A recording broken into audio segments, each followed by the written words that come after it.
Hey guys, how you doing? This is Andrew Sims with the Sims Consulting Group, and today on this Wisdom Wednesday, I'm going to bring you something a little different.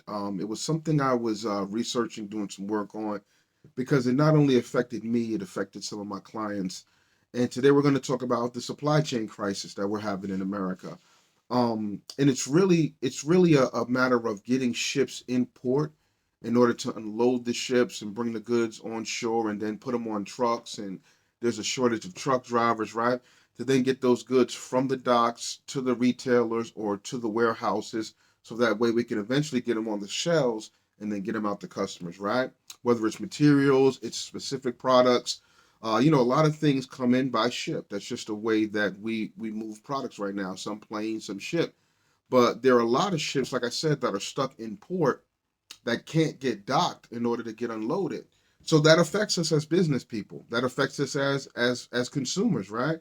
I know you've been noticing you're going in your different Food Lion chains or your grocery stores. We have Food Lion here in Virginia, but your Pathmarks if you're up north, or your Harris Teeters if you're further south, right? All of these things have been affected, and I want to talk to you a little bit about it from a business perspective and how to navigate. I call it how to navigate the supply chain crisis in America. And we're going to dive right into it, and I'll be real brief, I promise. Number one is to understand your supply chain process. I've talked to several uh, smaller business owners, I'm going to admit, not necessarily medium to large size, but a lot of the smaller business owners, and even, a couple of the larger size, don't really truly understand at this current time their supply chain process, meaning how do the goods get produced and then shipped and packed into your customer, right? How does this whole flow work? And it's going to be hard for you to really understand how this supply chain process is going to affect you without understanding how your supply chain process works. And most people look at a website and they say, well, it's going to take an extra 7 to 10 days, and that's okay. That can work if you're a small enough retailer where it's, hey, I just got to back everything up 7 to 10 days. I got to expand that window. But are there other things or other ways you can mitigate that time span? And are there other things you can do to adjust that time span in order to make sure that you still have a satisfied customer at the end of the process? Number two is identify any effective areas and uncover where time, pricing, and systemic issues may arise. You need to be ahead of the curve as a business owner.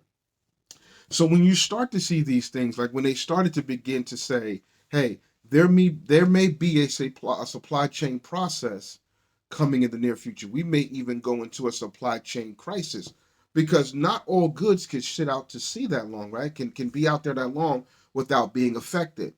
Some of course, they have the weather insulated or weather temperatured crates and things like that, but there are certain things that need to be here within a timely window in order for it to have to maintain the freshness or whatever it is, right? There are certain things that have more time constraint than others. Let me say that.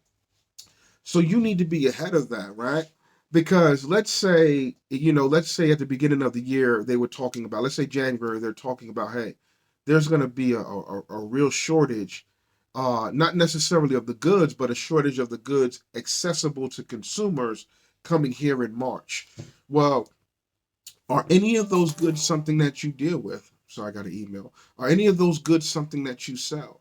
Do any of those goods have a direct impact on what you do as a business? If so, are there pricing changes because now that quote supplies is short, it's going to be more in demand. So are the prices going to go up, or are they going to go down based on, hey, we just can't get them in, so we want to sell out this shelf faster, right? Meaning, when I say prices go down, if you go into a typical grocery store, right, there's an expiration date on just about everything in that store. And if you know you're not going to be able to get a new shipment in, you may reduce the price on something as a sale in order to move that product out before it expires. So you need to know how the price is going to be affected from the things that you work with. Or there's another way prices go up. For this, let's give the same example. Let's say you're getting a whole new stockpile of a particular product, right? But your shelves are still pretty full. Well, then you drop the prices on it at that particular time to make room for the new stuff you got coming in. So how do these prices become, are shipping costs adjusted? Can you do overnight service anymore? Do you need to notify your customers, which moves us into point 3? Make adjustments in your organization to reflect or eliminate any chain effects. Are you able to offer overnight delivery anymore? Maybe you can. Maybe you can within a small window. Maybe you can for the first month. And if you don't keep your finger on the pulse of the issue, you may be still offering something in the second month that was only able to be truly executed in the first month. What do I mean by that? Let's say you got a stockpile of shirts at your local warehouse. And hey, it's no problem with moving within the country, right? Although UPS is having some issues, right? But for the most part, I can still get it to you overnight. It may cost a little more, may cost a little less, right? We have calculations in the back end of our websites that really calculate, like I said, how much that postal service or that particular postal shipping time is going to cost. So they'll factor that in. But I can only ship this quantity because I have it in stock overnight. Once that quantity begins to decline and I'm down to my last couple shirts, maybe I need to rethink that offering, meaning maybe I can't offer overnight anymore for the next couple of months. And I can make a note to my customers, hey, we can't offer overnight because of the such and such or the supply chain process, whatever, just to keep them informed. Because customers like to be informed. And it shows a level of expertise and excellence when you're ahead of what's going on in the world, when you're ahead of what's going on in business. Number 4, stay current on any mitigation strategies our businesses or governments may make. There are different programs, there are different subsidies, there are different ways to help mitigate some of these issues. And businesses are putting certain things in place. What are they doing? Maybe it's something that you could take advantage of. Maybe you can partner with the company that has a better relationship with the shipping company that gets their goods first, right? Maybe you can partner with them and say, hey, man, can my shipment come in with yours? I'll pay you, right? Maybe can my product now be? Is there any room on your trucks? These deals happen all the time. Hey, I can't get a truck in the dock. Your truck's already in the dock. Is there any way I can possibly get my product on your truck if you have room? I'll pay you shipping to get it to me because it's going to mean X amount in dollars when I actually sell it to consumers. Or I may be the only one with it available, right? So there are different ways to work with other businesses. And what is the government doing? Because we don't control the ports like that, right? We don't control the shipments. We don't control customs. We don't control any of that. What are their plans? Do they have reasonable solutions? Does your voice need to be heard? Is this thing going to be worked out within the time span? Is this something that they don't know when they're going to work out? You need to be aware of this because this affects your business. And then keep your clients. The last thing, number 5, is keep your clients informed throughout the process.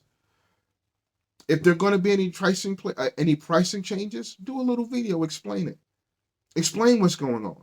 Specifically, if you're known for your value and your price point, we have to stay ahead of these things because this supply chain issue may be something that hopefully gets corrected when the great resignation, as they're calling it now, is over and people get back into work and we can move cargo throughout the ports faster.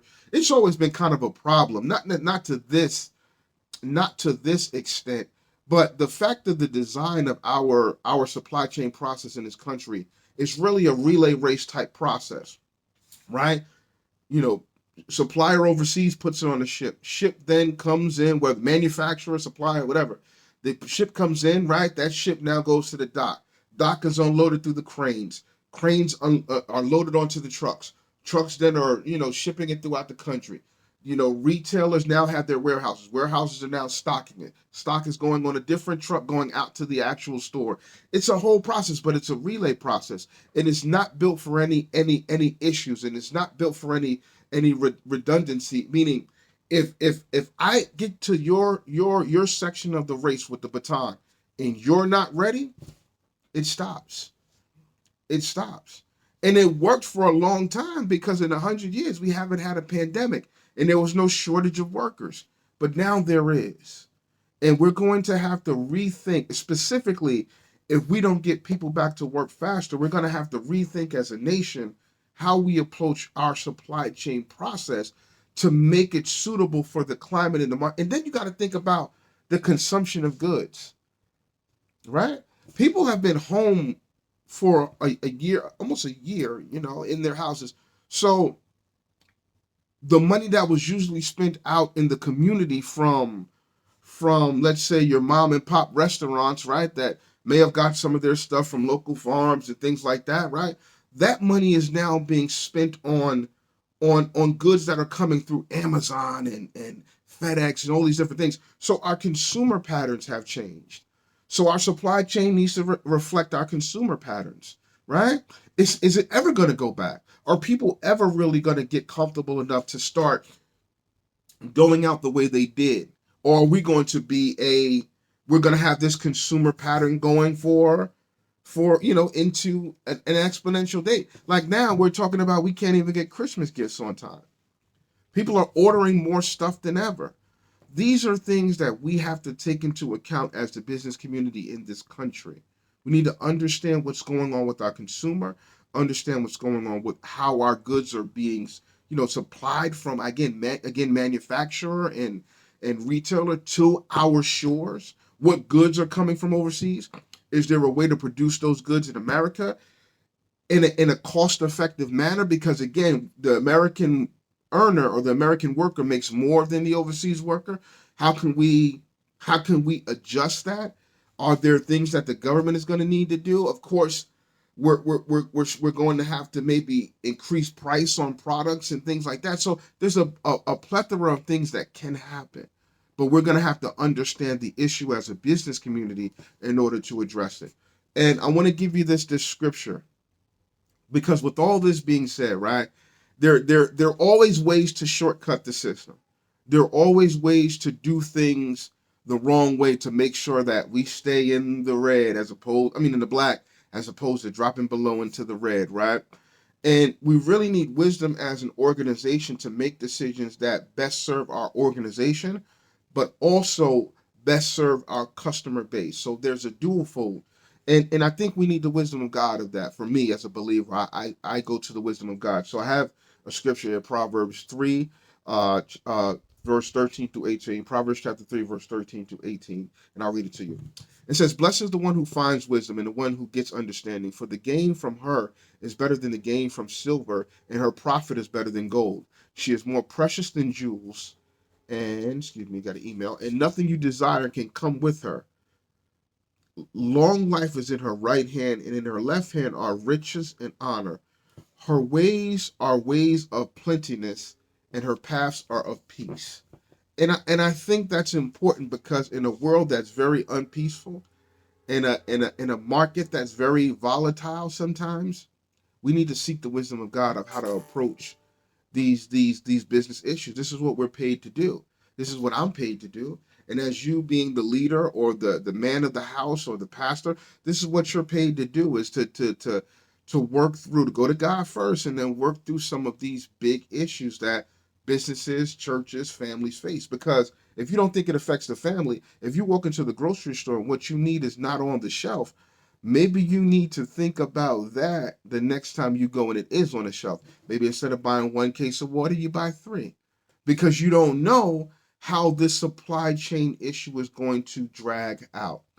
And that's all I got to say, man. As a business owner, how do you navigate the supply chain process, the supply chain crisis in America? But it is applicable to the homeowner, to the individual, because it's going to affect you from a can you actually get to what you need type of a standpoint.